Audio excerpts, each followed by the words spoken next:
अस्सलामुअलैकुम नाजरीन, आज की वीडियो है चंद्रयान 3 के बारे में।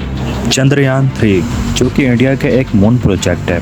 ये प्रोजेक्ट ISRO यानी इंडियन स्पेस रिसर्च ऑर्गेनाइजेशन।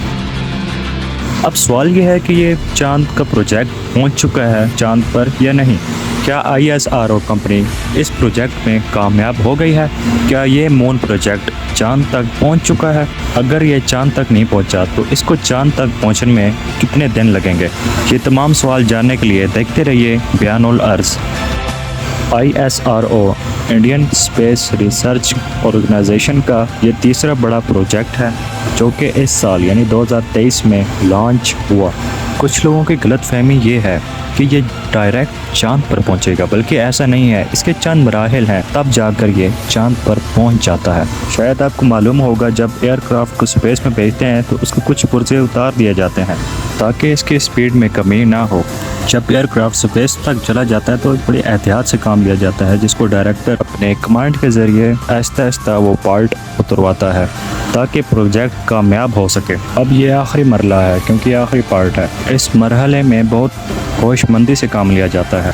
इसमें सैटेलाइट को अपने मकसद तक पहुंचाना होता है। अगर फ़र्ज़ कर लिया जाए अगर ये मकसद इनका कामयाब नहीं होता तो इनको बहुत बड़ा नुकसान होगा। अगर आप वीडियो में गौर करें तो इस तरह लगता है ये अभी तक चांद पर नहीं पहुंचा क्योंकि चांद इससे बहुत दूर है। लेकिन ये चांद तक पहुंचेगा कैसे, ये आपको मैं आगे जाके बताऊंगा। लेकिन ज़रा आप वीडियो में मुलाहिज़ा फरमाएं कि यहाँ पे जो एक पीली सी चीज़ है ये सैटेलाइट है जिसको ISRO ने आखिरी मरहले तक पहुँचा दिया और स्पेस में इसको छोड़ दिया।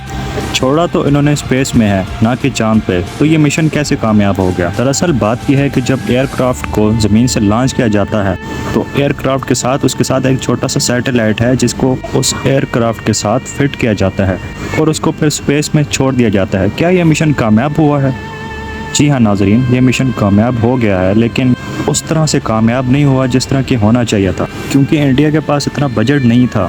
जिस तरह अमेरिका और रशिया ने सैटेलाइट को डायरेक्ट पहुँचाया था उस तरह से डायरेक्ट चांद तक नहीं पहुँचा सकते थे। वैसे तो सैटेलाइट डायरेक्ट चांद तक तो पहुँच सकता था, क्योंकि चांद तो मार्स की तरह इतना दूर तो नहीं है कि उसको पहुँचाते ज़्यादा टाइम लग जाता। लेकिन दर हकीकत बात जो अब मैं बताने लगा हूँ, जब ज़मीन से एयरक्राफ्ट जब लॉन्च हो जाता है और उसकी कहीं दुगनी स्पीड होती है, जब स्पेस तक पहुँच जाता है तो उसकी स्पीड कम हो जाती है। इस वजह से इसके पुर्जे हटा दिए जाते हैं और जो सैटेलाइट होता है उसको ज़मीन के ऑर्बिट में छोड़ दिया जाता है और वो सैटेलाइट ऑर्बिट के तहत सफ़र करके चांद तक पहुँच जाता है।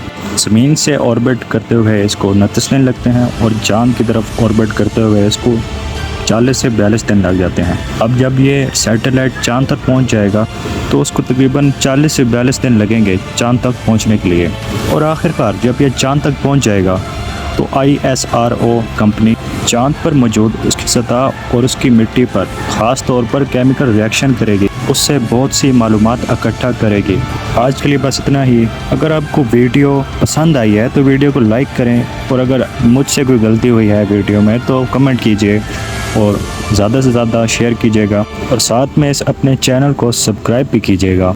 तब तक के लिए मुझे इजाज़त दें। मिलते हैं अगली वीडियो में एक नए टॉपिक के साथ। अल्लाह हाफिज़।